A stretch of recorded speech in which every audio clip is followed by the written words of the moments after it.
Hello and welcome to this joint video between Citrix and Microsoft on the topic of driving Skype for Business opportunities within our joint customers.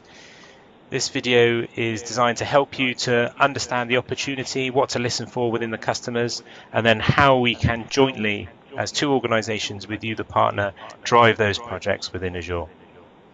So my name is Tom Hickling. I'm a cloud solution architect working with our largest Azure customers, helping them in designing and architecting Azure and in migration projects for applications moving into Azure. And Alex from Citrix is here. Alex, could you introduce yourself? Yeah, absolutely. So my name is Alex Hill. I'm the Partner Group Manager for Mid-Market and Cloud at Citrix. And more specifically today, I'm working with Microsoft to help all of you as our joint Citrix-Microsoft partners to understand the joint value proposition in more detail.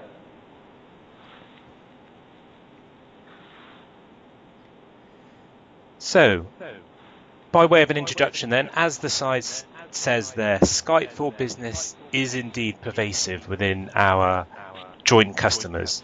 90% or over 90 of the Fortune 500 customers are using Skype for Business, and these numbers are constantly increasing, but we have over 100 million people globally using Skype for Business. And 79% of large American businesses are adopting Skype for Business. So we often hear customers talking about how they use Skype, how it's pervasive within their own organization for communications, as well as throughout the industry and in fact throughout the globe. So this is not a small opportunity, but rather looking at those numbers, this shows how vast this opportunity is within our customers.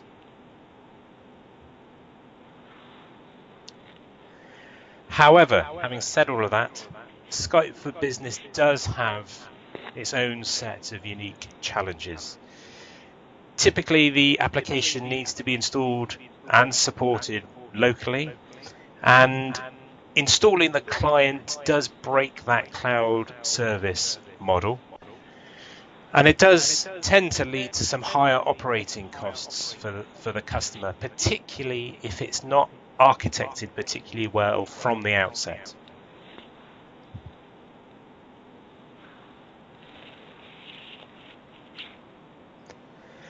And that then can have a significant impact, unfortunately, on both scalability, but more importantly, the user experience.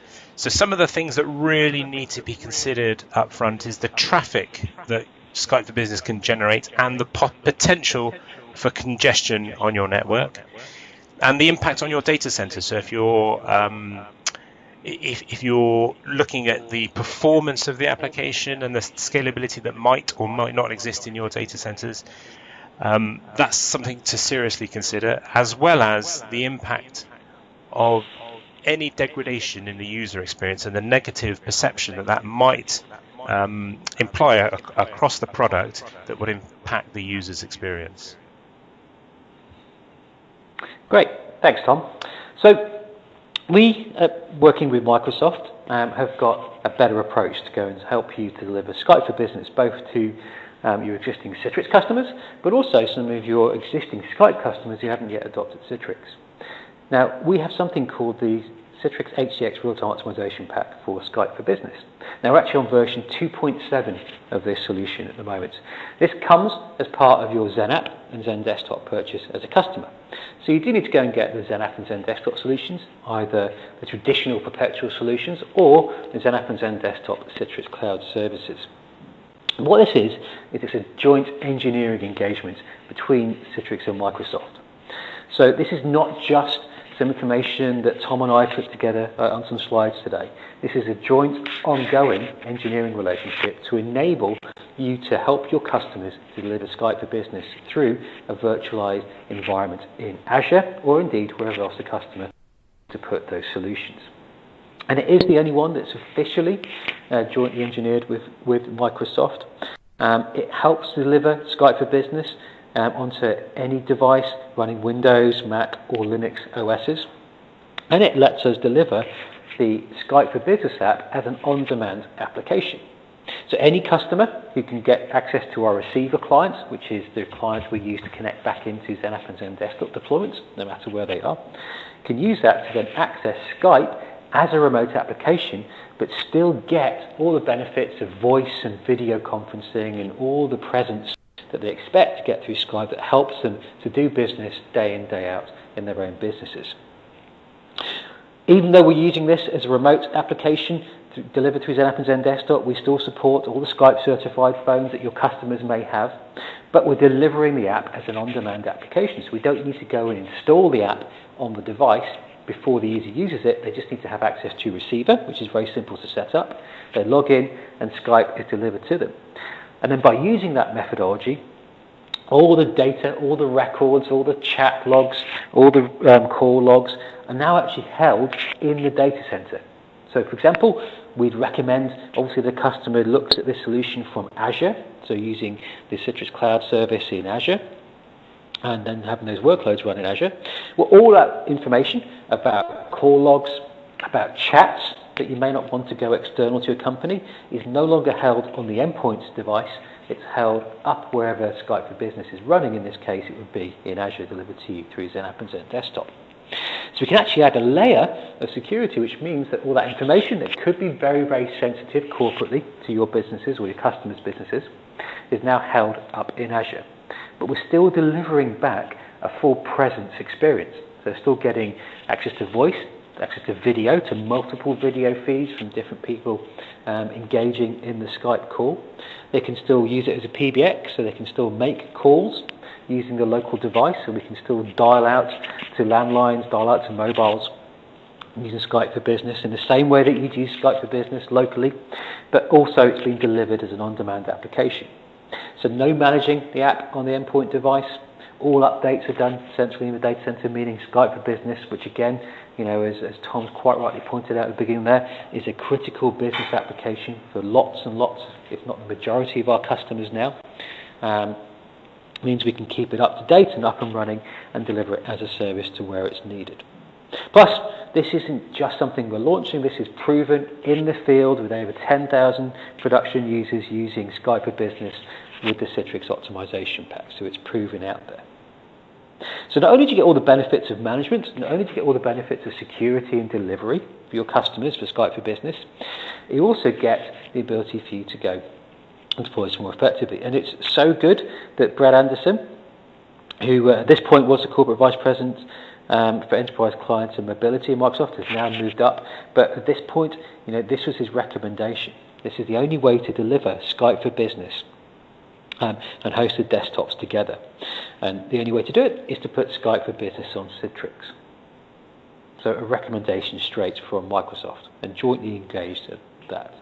Now, I'm not going to go into details. This is really just a sales session just to give you a taster for this solution.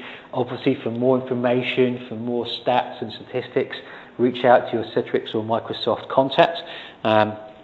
You should be already engaged with, and we're happy to engage with you to give you the more information.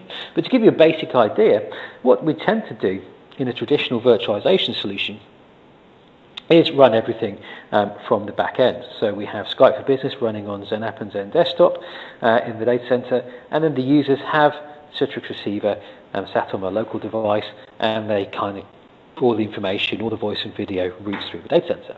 Now, going back to one of Tom's points earlier, that can generate a lot of traffic. So if they're not using Azure, or even if they are, and they're doing outbound from their office into Azure, this can generate a lot of traffic over their networks. But what if those two users that we see here, user 1 and user 2, can see each other? So why wouldn't they actually just start to talk directly rather than go through the virtual sessions that you can see there on the right that are sat in the data center? Because if they could talk to each other directly, that would probably cut down, or will almost certainly cut down on traffic that we have to have over our networks, going back into the Azure data center and going up through that pipe that we have connecting up into our cloud solution. So one of the key benefits that we can talk about with customers is the ability to virtualize Skype for Business, to get all the benefits of security, of management and of deployment by putting it up in ZenApp and Zen Desktop, for example, in Azure, but also to apply some intelligence that's automatically applied in the solution, that if two users can see each other, rather than all that traffic going up through the virtual environment, the two users can actually talk directly to each other for voice, video, data sharing, if they're sharing documents through Skype for Business as well. So rather than all that traffic going up through the pipe up into Azure in this case, and then coming back through to the user and vice versa, as we have that presence, that call and that video, it can go directly between the two users. Even though they're using Skype through Citrix, we're still doing that direct connection. This has huge benefits for your customers. You know, they're getting all the benefits we just outlined, plus we're not adding to their data usage, their pipe usage up into that cloud. Where possible, we're being clever and rerouting that information directly between those 2 points. So you've got a great solution there that can help to deploy, help to manage, help to secure, and also help to reduce that traffic going across those networks when you're delivering out from that public or private cloud. Now that's great, but what does this mean to you as a partner of Citrix or as a partner of Microsoft, or indeed at this point a partner of both organisations? Well, this works as a way of winning more customers. Skype for Business, as you've seen earlier from Tom, is a critical part of most of your customers' infrastructures. And if we can lead, and if we can add value to a solution by saying we can deliver that critical business application in a much more manageable and potentially cost-reducing way, then we can actually give them that great solution. You can add to that portfolio that you can take into your customers. It's that easy entry point into those hosted services. You know, if not fully ready for hosted desktops, we can start to use that hosted exchange and align Skype for Business alongside that, move that into Azure and deliver it back using the Zen App and Zen Desktop service from Citrix Cloud, for example. We can help to grow your revenue by cross-selling this against your existing hosted services if you're running hosted services, or start to build that capability out for you.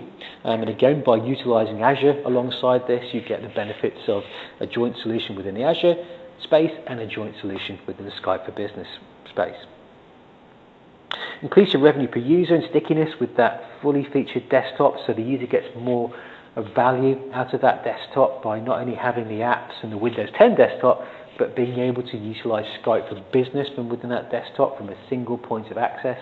For example, the user only ever sees Windows 10, but then within Windows 10 is everything they need to do their job, including Skype for Business, running with the full video and voice features, even though it's running as a desktop as a service for that consumer.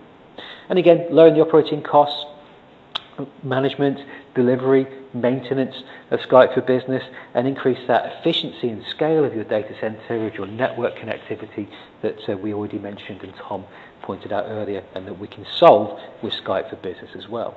So it's a very simple proposition, a very easy way to go and get into your customers is to move them across to that virtualized Skype for Business solution that has great benefits for you as a Citrix and Microsoft partner as well at the same time. So there are 3 basic ways we deliver Skype for Business within a Citrix environment. One is just a hosted published application. So literally you go into the App Store with our storefront service and just run Skype for Business.